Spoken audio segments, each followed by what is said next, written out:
Y'all, it is hot. It is hot. It is hot. Who is in the garden? A little fine girl. Can I come and see her? No, no, no, no. Okay.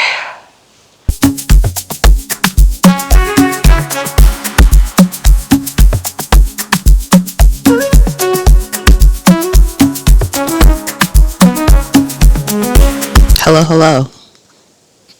C'est little me back. Honestly, I don't know why I wanted to shoot outside so badly. It is hot out here. I'm gonna be honest. It is hot. It's noon. It's 12 o'clock noon, and it is sweating balls out here. And I don't know who can see me out here, but we're doing it because it's pretty. Y'all, I'm gonna start sweating. So I'm gonna do this in one take, and that's all. That's all we're giving. That's all we're getting. So I wrote down my thoughts, so I was gonna be a little more concise because I could not explain to anyone who has not known me why I moved to Barbados without giving a little backstory. So, hello. If you didn't catch my name in this vlog, my name is Tobi1. I'm a post-millennial Nigerian nomad who is now living in Barbados. Woo, woo, woo. I've been here for approximately 42 days now. So, just getting acclimated to the climate, the people, the culture. Can't tell if it's tilting or not. If you haven't watched my previous getting to know me video, my first video actually, go check it out because it gives you a lot of context on my whole goals for this channel and who I am and what I've been up to most of my life. If you're not going to check out that video for context. And my father was a diplomat for the Nigerian government, so that means his job involved us moving every couple of years and building relationships in the countries that we lived in. So I was born in Austria and then moved to Nigeria and then moved to US when I was 8 and then lived there for a couple of years, moved back to Nigeria for high school and then came to college. And I came to college around 17 and the whole time I was an international student on an F1 visa.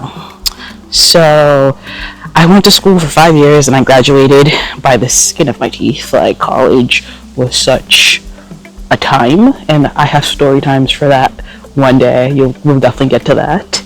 I spent 5 years in college. I did an extra year because STEM is no joke, and then I graduated, and for the next 3 to 4 years I spent working in corporate America. Actually, not immediately. I spent 1 year kind of working part-time, but I spent after that, it was during COVID when I was looking for a job, looking for a full-time job. But the next 3 or 4 years I spent in corporate America, actually partly remotely in Indiana and then in Chicago. So I had come from 5 years of college knowing that this was my goal. This was an immigrant dream to basically come to America, graduate, get a good job, get a job that was going to file for me, get a job that would enable me to continue living in the US. And I don't think this is a crazy story. A lot of people who come as international students to the US is basically in order to get a better life and education for yourself. So that was the plan that me and my family had for me for all those years. So basically I was legal. I was on F1 visa when I started and then moved to STEM OPT for the next 2-3 years. And then I switched over to an H1B visa, which I was on until I quit my job. I think I'm going a little bit ahead of myself, a little ahead of my script, but it was basically that I got to the point in my life while I was working where I really did feel like I really just was waking up, working, not really thinking about much, not really having a life, not really having a full life. It really was getting really sad and depressing because I also moved to a new city, had to figure out how to make friends, had to figure out things on my own. I had family who were close by, but they weren't really helping. They weren't really helping my day-to-day. They took care of some things for me in terms of I didn't have to have a phone bill because I was on their phone plan, but really it was me just figuring out how to do adulthood by myself in a new city, in a new big girl job where they were working me they were using every dollar that they spent on me. And I just remember feeling I was in the rat race. I remember feeling this is a lot. And within 6 months, I knew I did not love the job I was in, but it was just I have a goal. I have a goal. The goal is they're going to file this green card for me, right? And that green card gives me more options, because when you come into the country as an international worker or international student, or just someone with no like type of documentation or anything, you don't have a lot of options. You have to do what you need to do. So it was kind of like, okay, we're going to get to this goal. And the goal kept on being delayed by different various reasons. I remember after about 2 years in the job, I was just really sick. I just got really sick, and I remember not really being able to like wake up some mornings, or just like feeling like I needed to like I just remember not being able to do work some mornings because I would wake up and like have anxiety and just really bad migraines and headaches and feelings in my body. I was trying to like, we'll come back. Y'all, I'm trying to read my notes. I can't see diddly squat, so I'm kind of have to make this up. So as I was saying, the F1 like the whole pipeline of come to school here, come to school in America, get a job that's going to sponsor you, wait till they sponsor you, you do the work, you do what you need to do, and when you get that green card, and eventually that citizenship, you have options to move the way you really want to move. Being on any type of like visa, being an immigrant in any type of society is really just hard, but in America it's especially hard because you are really limited in the kind of moves you can make, kind of ways you can make money, just basically like your ability to leave and stay. Like I know so many people who are in a very similar situation as me, or who were in a very similar situation, who are like, yeah, I want to do X, Y, and Z, but like I have to think about immigration and how it's going to work down the line, because it's like it's a very difficult process. It's a very difficult process in terms of the amount of time, energy, effort, money you will spend just being in that system in America. I was on H1B trying to go into a green card, but they would have to do a perm process. That whole process takes about 2 years. 2-3 years, and then they paused it like 2 or 3 different times for me. So I was just constantly like feeling like I was in limbo. And mind you, I'm in a job where I'm basically the youngest person on my team doing the work of people who are like 2 levels above me. I was not trained properly. I was not being given the support that I needed to grow. So it's just like there was a lot of I'm not making it sound as crazy as it is, but it was a lot of pressure, y'all, and a lot of pressure that like affected me, my mental health, my physical health at some point, because at some point I could not get out of bed. Like at some point I had a whole pharmacy of medication. Like if I have a picture, I'll put it here, but I had a whole pharmacy of medication that I had to take in order to just to feel like I was able to get out of bed. It would be like I started having like thyroid issues, starting having some like high blood pressure, just like having anxiety when I would wake up. Just really had a lot of things that were on me. And then the whole tech layoffs were happening as well, and I also got laid off at some point while working in my job. I forgot to mention that I also got laid off at some point. So these are stories I need to tell you, but for another time. So yeah, I just realized I was like, I'm 25, I'm 26. Like why do I need like 7 different medications to feel like I can be a full person in the morning? That's not normal. That's kind of crazy. Because I remember feeling at a point in my life where I just had a lot of apathy. I was looking around at like, is this all that there is? Like, is this all I'm working for? Like, is this the life that I'm supposed to be living? And I remember talking with God and just was like, God, honestly, I've seen enough. Like, I've seen enough. If you want to tap me out right now, I'm not gonna complain. And I'm a little dark. I'm a little on the dark side. So if you don't know what that means, and if your mind is not ready to hear stuff like that, you should go right now. But I was literally like, I need to go. I don't need to be here. Because this is nothing. Like, if this is all I'm supposed to be doing with my life, this is not what I want to do. So I remember praying to God, and I was like, I remember there was this prayer text that I sent to myself, because I often text myself, and I said, hey, Big G, honestly, I'm sorry. You can have it all. I don't know why I've been trying to carry all this by myself, like all trying to like figured things out by myself. It's not been working. You can have it all, and it's all yours. And I think that was around like May 2023. I prayed that prayer. Maybe 24. Let's say May. No, this was like May 2023. I prayed this prayer. Like a year into moving into Chicago, and I was just like, hey, something needs to change, because the way I'm moving right now, the way things are in my life right now, feels so heavy, and I can't do it by myself. And the crazy thing is, like, when you pray to God, okay, when you pray to Big G, because that's what I call him, Big G. He calls me baby girl, I call him Big G. But when you pray to Big G, be ready for him to answer you, but maybe not in the ways that you expected. Because when I tell you, I said, God, you can have it all. When I tell you, I said, God, you can have it all, tell me why within the next year, that man started taking it all, okay? He started plucking things from my life unceremoniously, okay? He started exposing things and patterns in my life that I had previously never really even tuned into.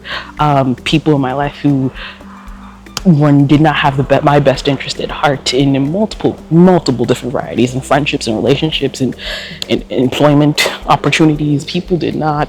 People were showing themselves to me in ways I did not expect, ways that I kind of was allowing things to slide that I should not have been letting slide. God started like taking things from my life and like being like, okay, well, it was kind of like very eye-opening the way it happened, because it was not all at once. It was me slowly letting things go and then realizing, oh no, it can't stay anymore. And me moving to Barbados was like the last thing, because I let me refer to my notes. So one of the first things he took was my health. This is what I said. Like, at some points, like I had to take a leave of absence from work in 2024, because I just remember feeling utterly, one, disrespected in my role, and then two, feeling like I was stuck in a place where I did not want to be. I felt like I was literally drowning in the role that I was in, and I just did not feel like there was anyone who could understand or help me, which probably was not true. It was just, I just did not know who to go to. I was just mentally, physically exhausted. Even like days to today, like I've had to, you'll see like in a couple of vlogs, I'll kind of explain to you some of my health conditions that I've had to understand that I have.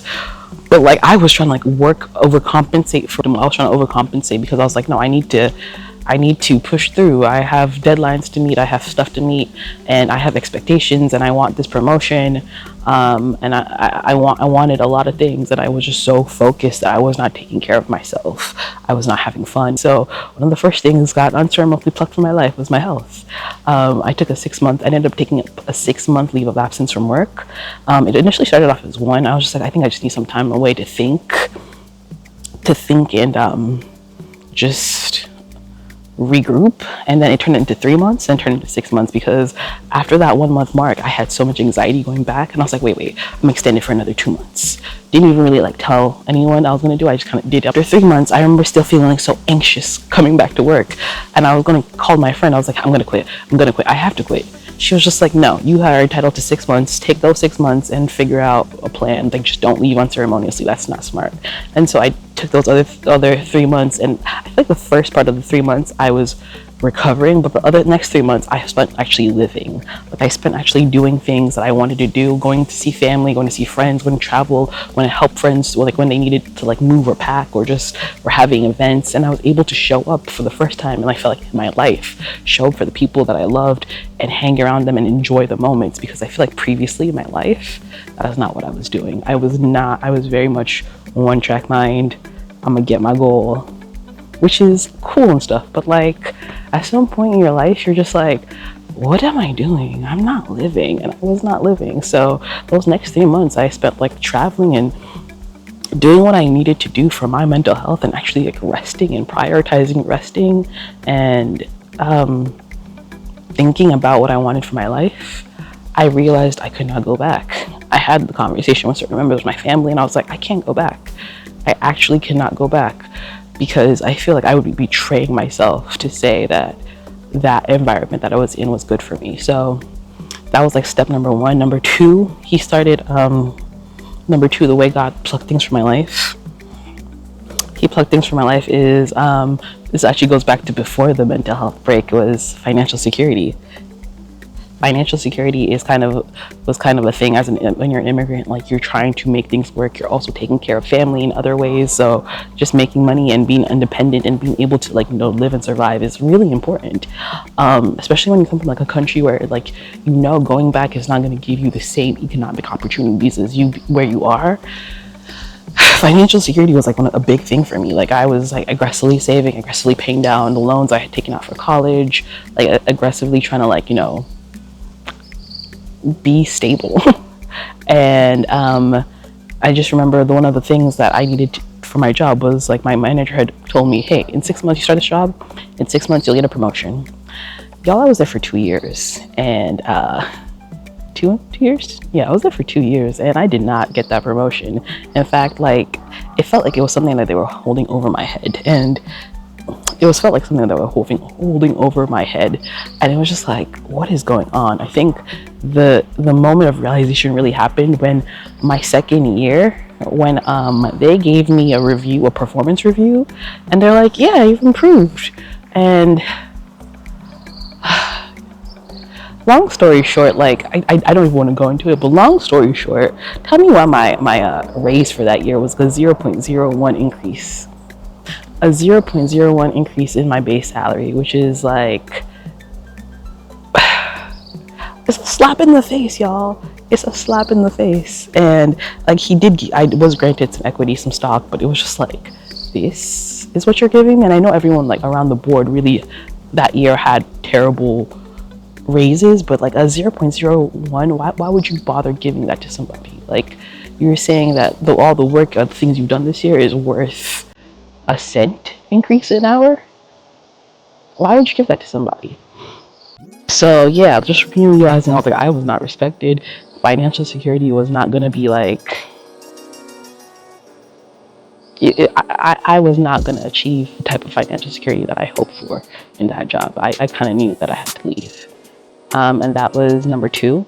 Number three was the whole fact that I was there. Like, they had said, hey, we're going to file for this thing for you in 2-3 years. But the economy with the layoffs, it still was not happening. Like, I'm pretty sure there are people who are still working at my old job today who are still waiting for them to file for them while they're in this weird state of like limbo that could be erased any point if there's a layoff, if they get fired, if the orange man in power decides we don't like this anymore. There are people still waiting in limbo because of the visa status that they're on. And like, I know people whose whole jobs and careers are getting erased because things are being revoked. So just imagine like the fear and constant anxiety you live in, because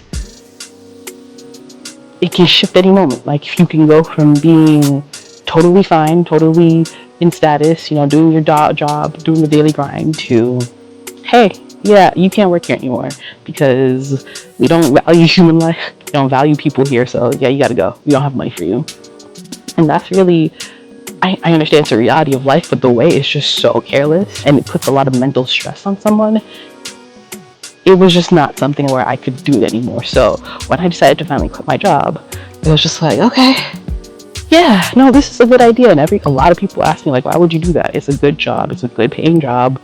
It's a good company. Everyone's just like, stay and thug it out. And I was just like, y'all don't understand. Like, you don't understand when you've had the kind of conviction that I've had, and like I'd been praying, and things were just popping up in my life saying, you need to go, you need to go, you need to go. So like, when I did it, I didn't really tell most of my family. I told some of my friends kind of after I did it, but I did not tell most people because I was just like, listen, it's bravery on one hand, but it's stupidity on another. Like, it feels stupid to leave something that looks good on paper for the unknown, but that's kind of essentially what I did. And I left that job, went into the job market, and baby, that job market did not see me. I had a couple of interviews. Because of like the experience and like just the name brand of the company that I worked for. But like, when you're an immigrant and you be telling them, hey, I need sponsorship, they don't want to see you. When you got a name like Tobi Onimola, they don't want to see you. They don't want to see you at all. So it was just kind of like, I was getting a lot of callbacks, but nothing was really sticking. So I just kind of, like, for a couple of months was like going along, trudging along, and then the final blow came. So I told you, he took health, he took financial security, the whole visa sponsorship I was working, the whole sponsorship I was working towards, he took that too. He took, next was like my sense of like things that I own. Like, not like, he also took like my sense of stability, period. So basically now I'm not making no money, don't got no job. And then me and the person I was living with at the time get into this weird altercation.